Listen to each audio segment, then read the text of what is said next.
Well, thank you so much for being here, Nova. Let's jump in. And I really appreciate you being here and being able to share your story. So let's start from the beginning. I'd love to hear a bit about your journey. How did caregiving for your loved one with ALS begin? It's crazy. About 3 years ago, my husband, we lived in Atlanta, and we have a condo on the ocean in Jax Beach. And we were at the pool, and he was talking about having a bad back. And they said, hey, go to Mayo. So he goes, gets an appointment, goes to Mayo, and the doctors look at him. They said, do you mind if we bring some other doctors in? They brought him in. They did an EMG test. And what was crazy is they didn't give us the results, but I looked in his portal, and it said motor neuron disease. And I go, what is that? Oh, my. I Google it, and I think everybody in the whole condo heard me scream because I know what ALS is. It completely rocked my world and his, and we've been fighting the fight for 3 years, everything from stem cells to physical therapy to acupuncture, you name it, we have done it. And his, ALS hits everybody very different. And his hit his diaphragm first. Oh, no. And that's the worst. And so he's on a BiPAP machine, BPAP, and then now he just got feeding tube. So, as a caregiver, I was before caregiving, I was in corporate America. I did Mrs. Georgia, Miss International, Miss Universe, and won all 3 of the pageants. Oh, wow. Congrats. Yeah, I did everything. We traveled the world. Life was great. It's still great, but it's a different great. And it's, can be terrible. Yeah. And we've been fighting it. So I retired from my job, which was a phenomenal job, on 12/19 of last year. So I can be a full-time caretaker for him. Wow. That must have really rocked your world, like a single, event.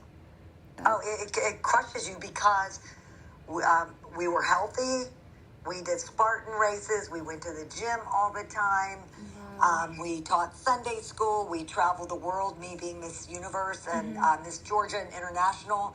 Did a lot of events, philanthropics, helping other people all the time. And then when that happened, it was like, say what? So we moved from Atlanta to Jacksonville because 2 reasons. One, my mother had a stroke. She lived with me too. And, my family wasn't going to Atlanta. So I didn't want my mother, that's 84, to die without seeing her family. And then 2, Mayo's here. So we bought a house. We're not living in our condo. We still have the condo, but we bought a house because, you need to be able to have a house that can handle equipment. Because as ALS progresses, the more equipment you need. Wow. That's crazy. Like a single disease really took over your life. Oh, emotionally, mentally, it kicks you. I mean, I cried for 3 years. Every day, 3 years. Nonstop, trying to figure it out, research, hopefully there's something out there. We've gone to Tijuana. I would have taken him to Israel and Germany. If there was something, I would have anything to save his life. And so 3 years later, he has a feeding tube, and he's losing the strength in his hands. Oh, that's terrible. Horrible. It's the worst. Yeah. It's terrible, but it makes you understand other people's journey, whether it's cancer or whatever they're fighting. It's still a fight, and it's still devastating for everybody. Yeah. So healthcare is critical. Did you always know you wanted to be his full-time caregiver? No, I was a princess. I was. He took care of me on everything. All I did is go to work. He brought me coffee to bed, made me lunch, puts gas in my car, buys me the best jewelry, spoils me, and I never thought I was wired to be a caregiver. And then when my mom had a stroke, I was like, she's not going into a home. And then when my husband got ALS, I was like, I got his back. So I do everything for him. I feed him, I shower him, everything. Wipe his booty, you name it, I do it. Clip his toenails, his fingernails, I do everything. Yeah. Take care of my house, it's a lot. Yeah, I'm really sorry you have to go through that. That must be honestly like an emotional roller coaster. How do you get through It's devastating. Yeah. How do you get through it, like, every day? Like, what are small wins, like, small moments? Because, like, I know your entire world flipped. Yeah, he's the one that gives me the small wins because he always reminds me, Nova, number one, I get a long goodbye. Some people don't have that. Two, I got you, you got me. I'm happy about that. We got each other. And we just have to change a little bit of our lifestyle. So it's a mental watching him be victorious. For me, it is prayer, the Lord, staying, ahead of everything. Because you really got to be superwoman. Like sometimes I got to wake up at 4, 5, and I work out. I started working out every day since not most of the time. I go to the gym, and you just got to have self-care. And you freak. I mean, there's times that you freak. It's very difficult. And then I help other people with ALS. I tell them the tricks of the trade, what we've learned, even though ALS is very different for different people. But it does take a tribe. You can't do this by yourself. And one thing I learned too is when people go, how's Mark doing? It triggers me. You cannot ask someone that is dying, how are they doing? Even though you mean well, sometimes you just got to be there and just be, because it will open up Pandora's box for me. Yeah. And because, like I had friends, friends come all the time to see him. And if they ask me, I'll start crying. It's not a good question. Because, honestly, you kind of get pissed. You're thinking, how do you think he's doing? I mean, really. He every day's different. So it's not like, you're sick and you're well now. You're not going to get well. Yeah. So I think I learned how to handle things differently when I talk to people that are going through trauma, because it's trauma, how to talk to them and how to be there for them. Yeah. I think that's really important for, everyone to learn. So, what do you think people can do to be more inclusive in, understanding for caregivers like you or people living with ALS? Because, as you said, it's a lot of things to deal with. Sometimes you just got to show up. And instead of, here's what I've learned, because I'm a philanthropist. I'll give you an example. I saw a friend from high school. His wife was sick. His microwave broke. And he says, anybody got a microwave I can borrow? That should tell you he doesn't have money, right? Common sense. Nothing against people, but a lot of his friends said, I'll pray for you, I'll pray for you, I'll pray for you. Prayer's great. I saw it, sent him a microwave. Sometimes you just got to do and take the pressure off the person, because people like me that are givers, it's hard to say what I need. I just had a friend come over today, and he helped me with my fountain, and he blew off the leaves off my driveway. That saved me time and energy that I can focus on my husband. Even though I have yard guys and I have help, some people do not have nothing. And, their finances are bad. Take them food.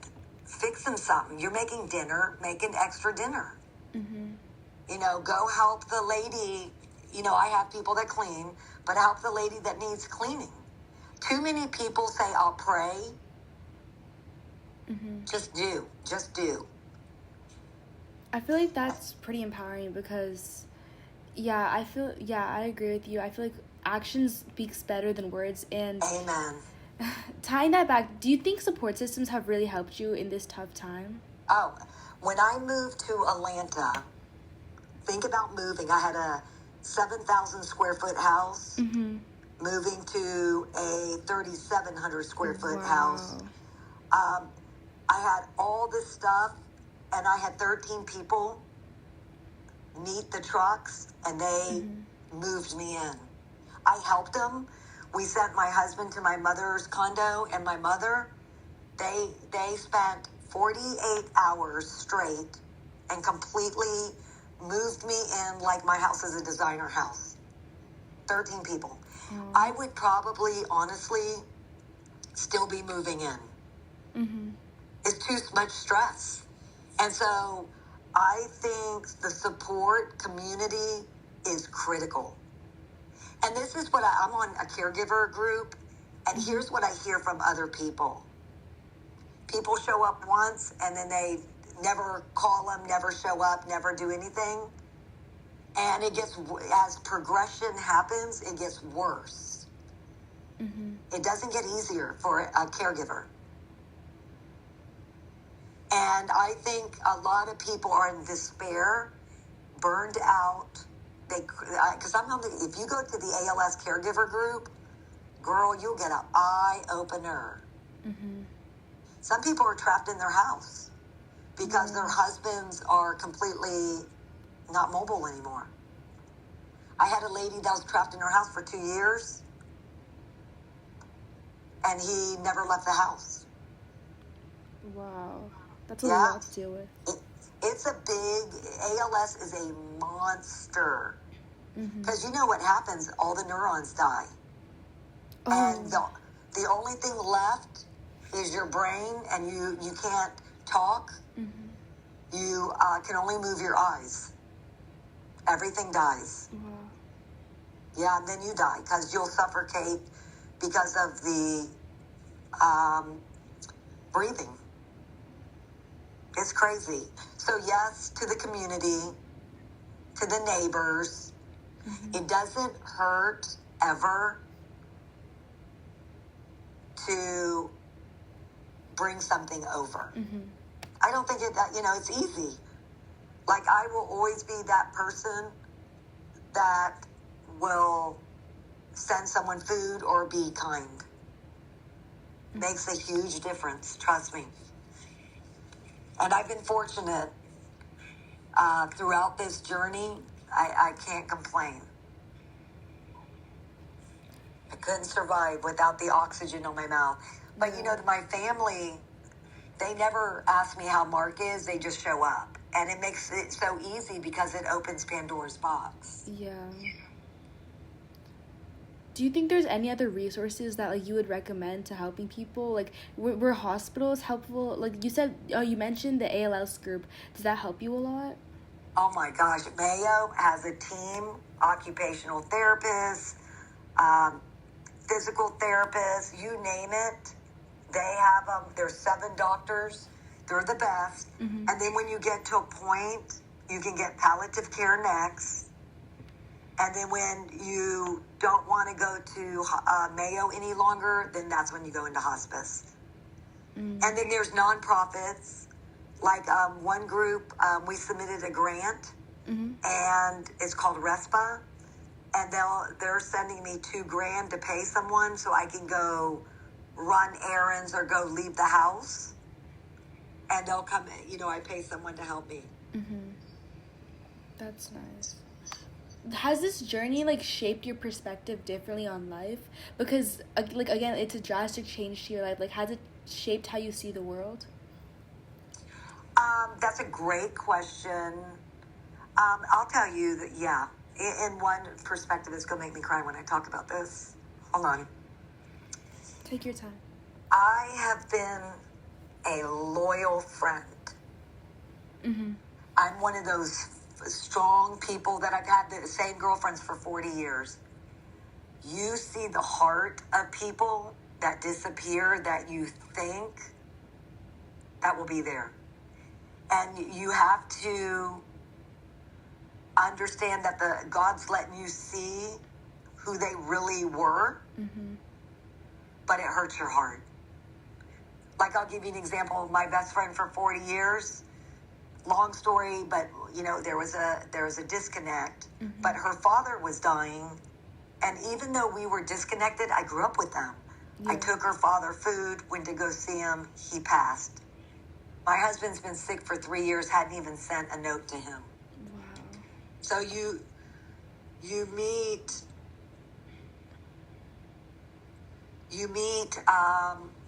wait, hold on, let me tell him. We will talk about it. You meet people that you think that they will just love you. Mm-hmm. And it's terrible. I mean, it hurts your heart. And you hear that through the caregiver group, too. People that you thought would show up, don't. And people that you didn't expect, do. Mm-hmm. That's honestly terrible. Horrible. Wow. And, when you see them, and my daughter is in her 30s, and she's like, Mom, don't let them get to you. And sometimes you get, in your mind, because you go through a whole bunch of emotions, you're like pissed. Yeah. And I don't want to be pissed. Mm-hmm. But it happens. That's honestly so terrible. Wow. I can't believe that. Oh, yeah. And I tell young girls, family first. Mm-hmm. Because I put a lot of emphasis. I had a birthday party for that girl, spent not that money's important, mm-hmm. $2,500. I had all her friends come. It was a surprise party. Bought her daughter a gown for her graduation. Just loved her when she was poor. Got her stuff for her house. Hadn't even sent a note. Wow. Mm-hmm. I mean, and it's like devastating. But it shows the heart. Mm-hmm. And that's the hard part. You ask, you see the heart of people. So when this is all said and done, I will be stronger, mm-hmm. better, and learned a lot. And I'm writing a book. It's actually done. It's going through edits, and I'm finishing my PhD. So through this journey, I still did things like I helped a lady that was a hoarder, mm-hmm. had a whole bunch of people come, and that's when I first found out Mark had an ALS. That helped me get off, help somebody else. We got her all new furniture, new teeth, mm-hmm. new paint on the house, fixed her roof, fixed everything, and people showed up. God bless them all. Mm-hmm. And then throughout this, I help people, and then, I'm starting to work out all the time now, put that energy, finish my book, and finish my PhD. So I'm navigating through this instead of letting this, because, at first I gained 15 pounds. Mm-hmm. I didn't want, you go through little funky funks, but you can't let it control you where it kills you too. You got to, now I'm strong. I can lift my husband because mm-hmm. I work out. Before I couldn't even pick him up. Wow. Yeah. So you got to make sure self-care mm-hmm. is a part of your journey. Because one day I won't be able to leave the house. Yeah. See, now I can because he comes with me in the car with his machine. Mm-hmm. So you just got to prepare, plan, organize now mm-hmm. while you have the window. How did you get into self-care? Because you said that there was like a little funk that you went through. How did you get into it? How would you recommend other people go through that journey to like find themselves and love themselves? Well, if you sabotage yourself, which is easy, because my vices, when I'm nervous and crazy, which you get a lot, I eat. Mm-hmm. I mean, I can eat like big bags of Cheetos and ice cream. That's what I started doing. And then I started thinking, I've been a life coach. Mm-hmm. There's 4 key areas in your life you got to manage: physical health and wellness, mental, spiritual, and financial. And I said, what am I doing? I teach that. I'm sabotaging myself. Mm-hmm. Listen, and it just clicked. And I started walking every day. I started going to the gym. I lost 10 pounds I'm getting stronger, and it helps you emotionally, and it brings endorphins. Because what happens to your body when you're fight or flight, your body creates a lot of cortisol. And that's where you get fat around the stomach. And so if I let myself go and I can't take care of my mother and my husband, who's going to do that? Yeah. So, and you just got to motivate yourself to go, you know what? I got to put the oxygen mask on myself. Because the older you get, you need strength and you need muscles. Yeah. You have to. So something clicked in my brain and I never looked back. Do you ever have days where you can't get through it? Like, who's been there for you through those days? My family, my best friend, new best friend, my best friends. You know, unfortunately, my husband, which he hates when I cry. You know, pastors, church people. But you go in different stages. I'm in a stage of sorry, I live on a golf course. You go through different stages. I'm in a quiet time. Because what you do find, too, with people, I believe that they try to help you, but they complain about their life. You know, stupid stuff. And sometimes you just got to shut down, and the less noise in your brain is better. You focus on your North Star. You say, what's important? What are 3 things that I'm going to do today that I'm going to be better today than I was yesterday?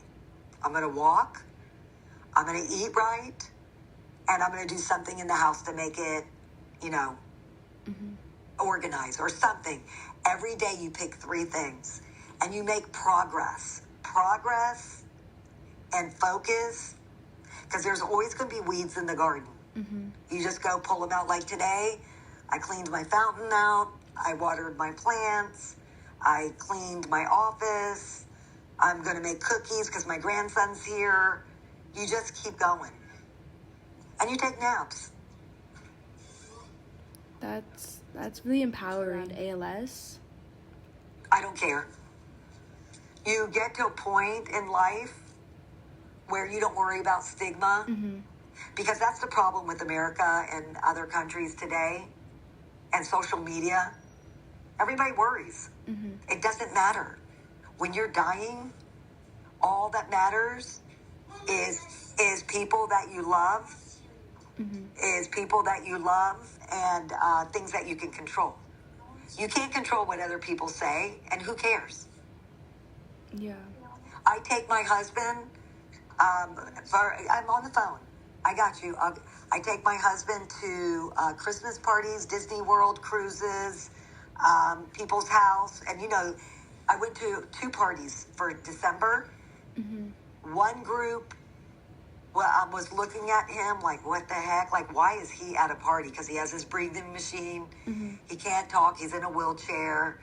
I hate to say this. It's like a dud, you know, going to a party. Then the other group was loving and come and talk to him and, hey, what can we get you? So there's 2 kinds of people. And you gotta associate iron sharpens iron. You gotta be very careful who you select in your life.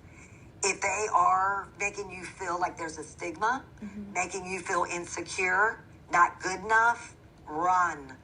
You have the choice. You don't have to count on people, the stigma. Next. Because everybody has their own little circle of influence. Yeah. Just make sure your circle of influence sharpens you physically, mentally, spiritually, financially. It is so true. You can, if you think about a bad apple in a batch of apples, it will rot. And our parents have told us that, and we look at them like they're crazy, but it's true. You've got to have smarter friends than us, better friends than us. Because what I didn't tell you, my dad committed suicide when I was 14. My mom's from French Morocco. She came here as a legal immigrant. My dad killed himself when I was 14. And so I had to figure life out. And I could have figured it out. Poor me, stigma, poor me. And I finished all my degrees. I'm getting my PhD. I won pageants. I won things. I never let people slow me down. I focus on what is important to take me to the next level, to make me have better financial stability for my family, mental stability, physical stability. You just focus on those 4 things and spiritual, and you're good. Who cares about stigma? You're going to always have stigma. I went to China. I'm brown skin. I went to China after I won Miss Georgia. And in China, the whiter you are, the prettier you are. Now remember, I just won a crown. And I was ignored because I was brown skin. And if I laughed because I came home, the little girls that were teenagers that I was teaching, I said, you could never catch beauty. It's like the wind. Love yourself. Forget what other people think. Because that screws up people. Stigma, feeling insecure, all of that screws up your life. And then by the time you figure it out, you're in your 60s and 70s and it's too late. Don't. You say, so what? If that's a stigma, I roll him everywhere, girl. Yeah. I had a party for him, brought in a band, his friends.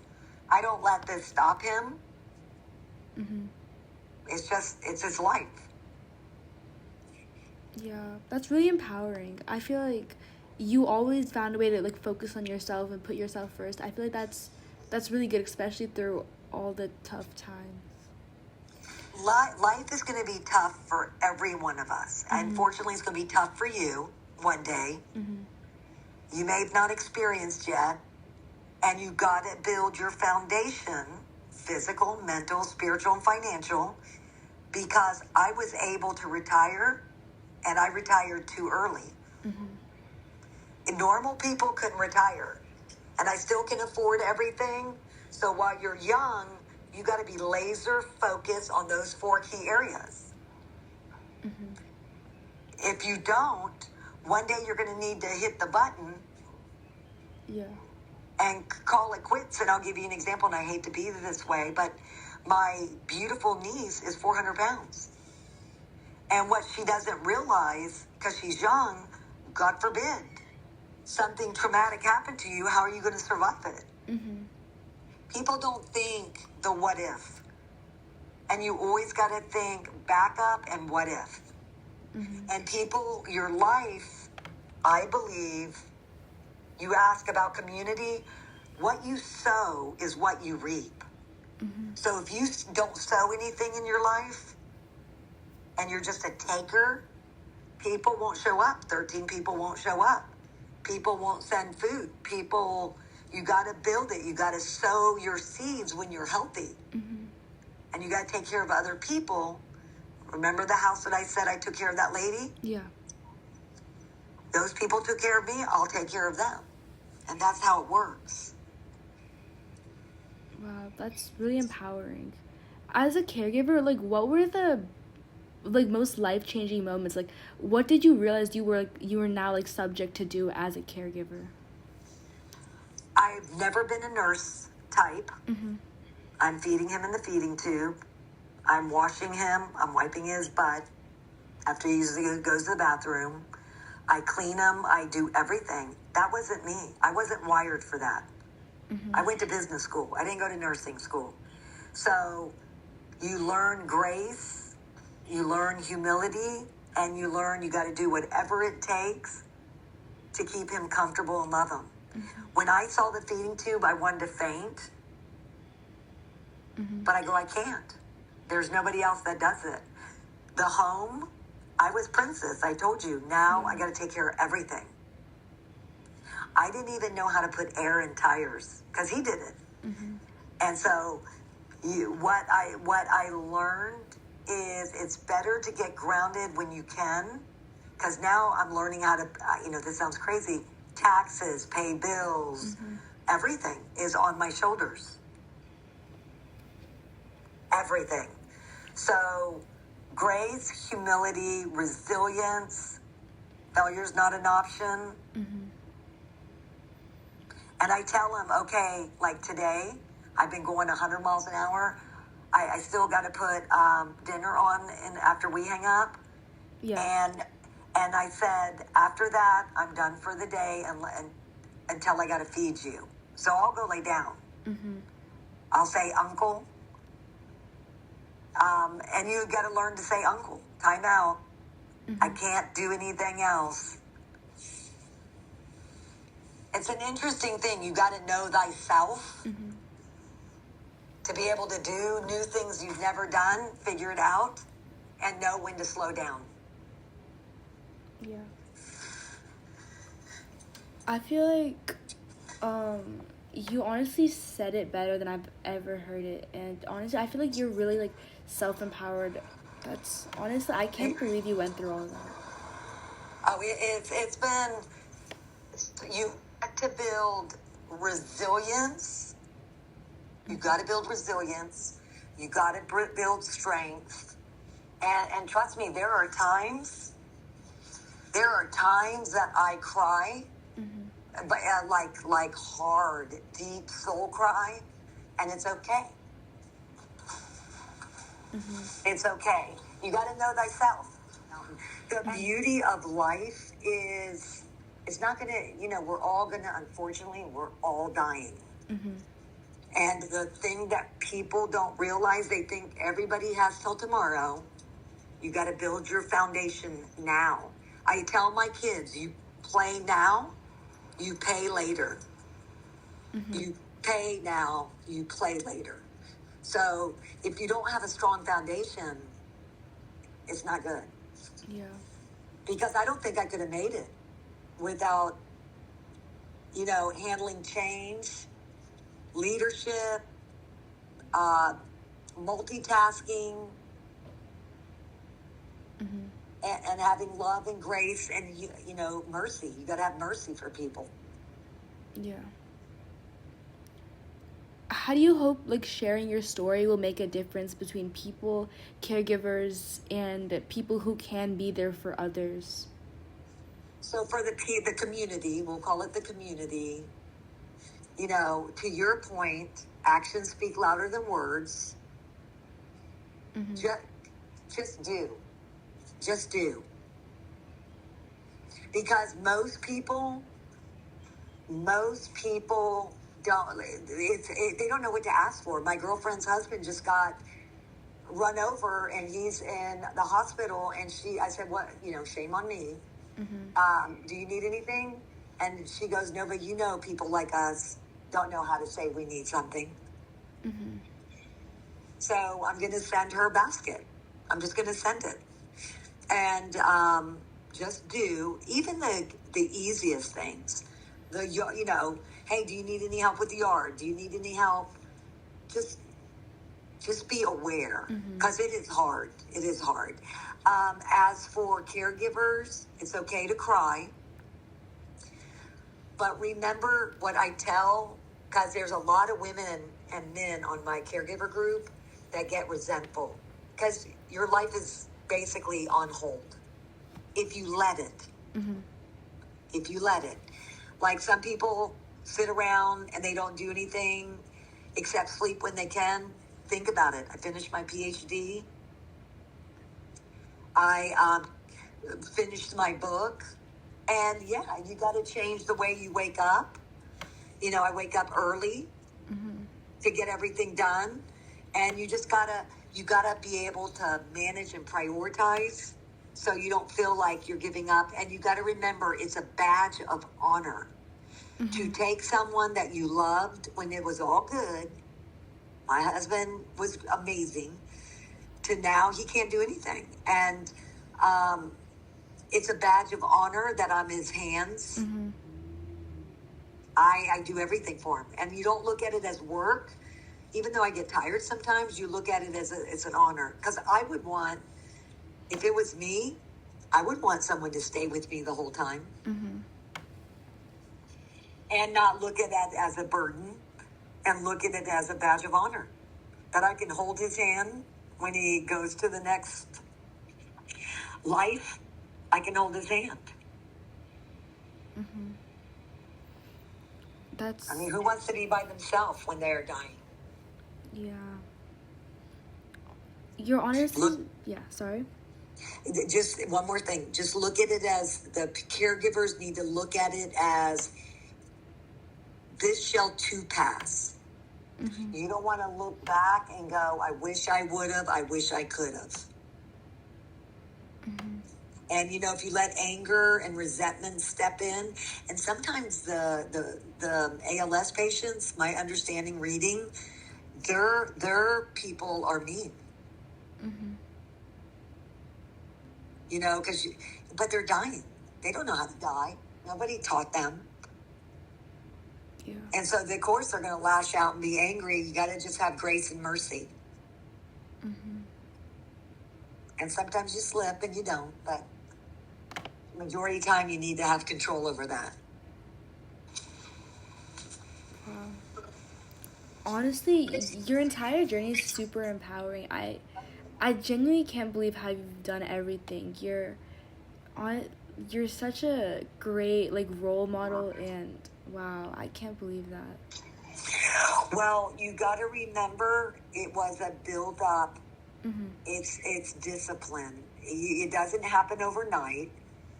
It's after my dad committed suicide, and I was poor. My mother spoke 5 languages. I had a choice. I could stay in the same situation mm-hmm. and be a victim, or take this opportunity of life and learn how to win. And everybody can win. Mm-hmm. I've never said, oh, I'm a woman, it's unfair, or, you know, I didn't get educated, I never said it's unfair. Mm-hmm. I always said, what do I got to do to change it? Change the outcome. Anyone can change their outcome. Just find good mentors and role models and people. Remember, iron sharpens iron. Mm-hmm. Do you have any words of encouragement for others in similar situations, or anyone honestly going through any traumatic situations? Yeah, you know, unfortunately, we're all going to go through traumatic situations. Every one of us. Build a strong foundation. Learn to put the oxygen mask on you. Mm-hmm. Learn to have a good community now, before it's too late. Community's everything. Learn the resources, ask questions, stick together. I have on the ALS group, there are people I don't even know that I sent presents to and supported and talked to, because I'm a part of their community. So I want to pay it forward mm-hmm. because I'm ahead of the road, and you share your knowledge, you help them. Mm-hmm. Because every situation's different, everybody responds differently, and community is so important. Mm-hmm. And say what you mean and do what you say. Yeah. How do you think normal people can support ALS, and what's the best way to donate or support your community? There's ALS organizations out there, so they can support it. They also can, the what's happening for most people, because it's hard, is caregivers. You know, so families, friends can donate time mm-hmm. to sit with them, learn to help, because some people can't afford it. Yeah. And they're caregiving 24 hours every day. Mm-hmm. So there's always community. God forbid, if my husband passes away, I'm not selling his equipment, I'm donating it. Mm-hmm. Pay it forward. You know, be knowledgeable. Seek to understand. You know, that's the key. Seek to understand. Mm-hmm. Because, funny story, when I first did the bucket challenge in my corporation, you know, we were all doing the bucket challenge. I don't know if you remember that. Ice bucket over your head. It was for ALS. Mm-hmm. People were donating money. I didn't even know what that was. Wow. How I didn't take the time. I did it because everybody else was doing it. I didn't take the time to understand what it was. Seek to understand what it is. And for anyone that has an illness and they're wheelchair bound, be respectful. You know, because,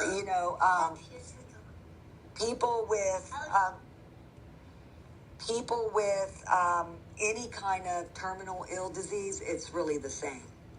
And people in wheelchairs and all that, people forget that these people are having a hard time, and they're very ignorant to, pausing, letting the wheelchair go first. There's a lot of, I feel bad for the people that are handicapped and have illness, because there's a lot of people that don't understand it until it's their turn. And it'll be their turn. It may not be ALS, but it'll be something. I don't want to take any more of your time because thank you. It's a Sunday, and I know that you're probably really busy. Well, I hope this helped you. Yeah, thank you so much. Can I ask you a question? Yeah, of course. So what is making you interested and do this on your podcast? So my grandpa had Parkinson's, so I was through the journey of like helping him, and I saw how he was really neglected. When I was never in the way where I could talk to him a lot, because he lived in India, so I would only go visit him like every 2 years with my family, and it was honestly heartbreaking to see how no one would like talk to him, and he was just like left in the corner. And Isn't that crazy? Yeah. It happens more than you know it, and I'm so proud of you for creating awareness and saying enough's enough. You don't, and elderly people are in the corner. And a lot of people that are disadvantaged are in the corner, and I'm so glad you just said that. Because we gotta get people out of the corner. They're still alive, and they still need love. Yeah, it was so terrible. Thank you so much for sharing your story, by the way.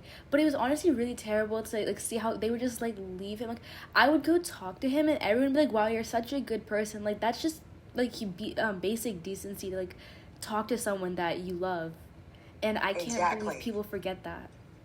Exactly, basic decency, and that's what I think the caregivers also love to see that, because it gives them a break.